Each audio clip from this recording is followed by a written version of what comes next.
വിയ്യൂർ ജയിലിൽ തടവുകാരെ ഉദ്യോഗസ്ഥർ സംഘം ചേർന്ന് മർദ്ദിച്ചു എന്ന പരാതി ഉയരുകയാണ്. വിഷയത്തിൽ ഉദ്യോഗസ്ഥർക്കെതിരെ നടപടി ആവശ്യപ്പെട്ടുകൊണ്ട് തടവുകാരുടെ നിരാഹാര സമരം ഇപ്പോൾ നടക്കുന്നു. മാവോയിസ്റ്റ് കേസിൽ തടവിൽ കഴിയുന്ന സന്തോഷ്, വിവേക് എന്നിവരാണ് നിരാഹാര സമരം നടത്തുന്നത്. ലിഷോയ്, എപ്പോൾ മർദ്ദിച്ചു, എന്തിനു മർദ്ദിച്ചു തുടങ്ങിയ കാര്യങ്ങളിൽ കൂടുതൽ വ്യക്തതയുണ്ടോ?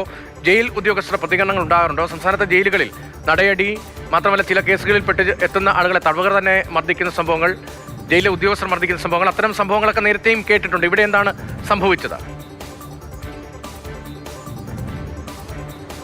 അതായത് കഴിഞ്ഞ ദിവസം വിയ്യൂർ പോലീസ് ഒരു കേസെടുത്തിരുന്നു. അത് തടവുകാർ സംഘം ചേർന്ന് ഒരു ജയിൽ വകുപ്പ് ഉദ്യോഗസ്ഥനെ മർദ്ദിച്ചു എന്നുള്ളതായിരുന്നു ആ കേസ്.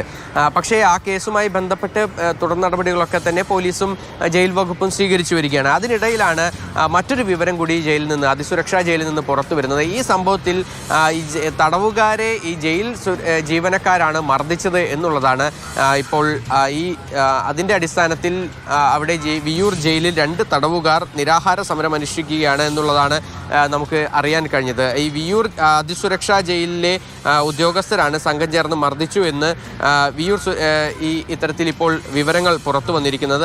അങ്ങനെയാണ് ഒരു ആരോപണം ഉന്നയിച്ചിരിക്കുന്നത്. മാവോയിസ്റ്റ് കേസിൽ തടവിൽ കഴിയുന്ന സന്തോഷ്, വിവേക് എന്നിവരാണ് നിരാഹാരം അനുഷ്ഠിക്കുന്നത്. മനുഷ്യാവകാശ സംഘടനകൾ ഇപ്പോൾ ഇതുമായി ബന്ധപ്പെട്ട് നിലപാട് വ്യക്തമാക്കിയിട്ടുണ്ട്. അവരിന്ന് ജയിലിലേക്ക് എത്തുന്നുണ്ട്. അതിനോടൊപ്പം തന്നെ ഈ ഇരുവരുടെയും ആരോഗ്യനില മോശമായതിനെ തുടർന്ന് ഇരുവരെയും ഈ മെഡിക്കൽ കോളേജ് ആശുപത്രിയിലേക്ക് മാറ്റുകയും ചെയ്തിരുന്നു. മെഡിക്കൽ കോളേജിലും ഇവർ ഈ ഒരു നിരാഹാര സമരം തുടർന്നു വരികയാണ് എന്നുള്ളതാണ് മനുഷ്യാവകാശ പ്രവർത്തകർ പറയുന്നത്. സംഭവത്തിൽ പ്രതിഷേധം ശക്തമാവുകയാണ് എന്നുള്ളതാണ്.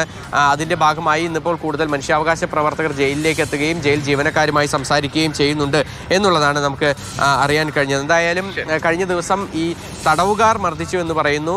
അതിനുശേഷം കേസെടുക്കുന്നു. അതിനുശേഷമാണ് ഇപ്പോൾ പുതിയ വിവരം ജയിലിൽ നിന്ന് പുറത്തു വരുന്നത്. ശരി, തടവുകാരും അവിടുത്തെ ഉദ്യോഗസ്ഥരും തമ്മിൽ ഏറ്റുമുട്ടൽ ഉണ്ടാകുന്നു എന്നത് കൂടുതൽ വ്യക്തമാവുകയാണ്. അതിന്റെ തുടർച്ചയായിട്ടാണ് ഇപ്പോൾ നിരാഹാരം ഉൾപ്പെടെ ജയിലുണ്ടാകുന്നത്. ജയിലിൽ എന്താണ് സംഭവിക്കുന്നത് എന്ന കാര്യത്തിൽ കുറെ കൂടി വ്യക്തത ഇനിയും ഉണ്ടാകേണ്ടതുണ്ട്. MS ലിഷോയാണ് ആ വിവരങ്ങൾ നൽകിയത്.